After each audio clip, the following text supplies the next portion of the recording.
ડભોઈ તાલુકામાં ધુવાવી પાટી statue of unity જવાના રસ્તે ઠંડીનું વાતાવરણ ચાલુ થઈ ગયું છે। અહીંયા પોકની સિઝન ચાલુ થઈ ગઈ છે। ગરમા ગરમ પોક અહીંયા મળે છે, પોક મળે છે, સેવ મળે છે, ચટણી મળે છે, બધું મળે છે। પણ અહીંયા કમોસમી વરસાદને લીધે પાકને બહુ નુકસાન થયું છે। તેના માટે ગઈ સાલની કરતાં આ વખતે ભાવ પાકનો વધારે છે। પોકનો ભાવ વધારે છે। ગાડી 1000 રૂપિયા કિલો પોક વેચાય છે। ગયા વર્ષે પોકનો ભાવ 1200 રૂપિયા હતો, આ વખતે 1000 રૂપિયા પોક ચાલુ છે।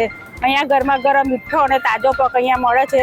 સુરતી વાની કે તેને પોક કહેવાય છે। અહીંયા લીંબુ મરીની સેવ મળે છે, કોઠાની ચટણી, ધાણા મરચાંની ચટણી બધું જ અહીંયા મળે છે।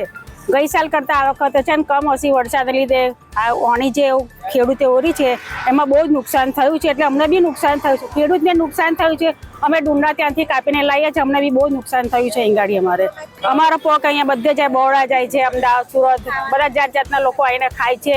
અહીંયાથી પાર્સલ બી લઈ જાય છે। ડભોઈ તાલુકાના ધુવાવી પાટિયા પાસે પોકની શરૂઆત થઈ ગઈ છે। ત્યાં કમોસમી વરસાદને કારણે પોકમાં બહુ જ નુકસાન થયું છે ઓણીના પાકને। તેમ છતાં પોકનો ભાવ અહીં 1000 રૂપિયા રાખેલ છે અને દુકાનોની શરૂઆત થઈ ગઈ છે। અને સ્ટેચ્યુ ઓફ યુનિટી જતા હોય બધા તે ઘણા અહીંયા આગળ પોકના રસિયાઓ એની પોકની મજા માનવા આવે છે, ખાવા માટે આવે છે। આજે ઘરે બહુ નુકસાન છે ઓણીના પોકને, તેમ છતાંય હમણાં નવું વાવેતરને લીધે થોડું સારું છે, હમણાં ચાલે છે બધું। ખેડૂતોને બહુ નુકસાન થયું છે। પોકની જોડે લીંબુ મરીની સેવ આવે અને કોઠાની ચટણી અને ધાણા મરચાંની ચટણી પણ આપીએ છીએ।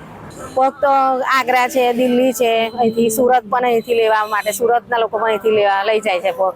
પછી રાજકોટ, જામનગર બધે અહીંથી જે દૂર દૂરથી બધા આવે તે, અને અમેરિકાવાળા પણ આવે બહારના બધા, તે પણ અહીંથી પોકની મજા માનવા આવે છે, પોક ખાવા માટે આવે છે। हमसे जुड़े रहने के लिए हमारे YouTube चैनल को सब्सक्राइब करें और नई वीडियो की नोटिफिकेशन के लिए बेल आइकॉन को दबाएं।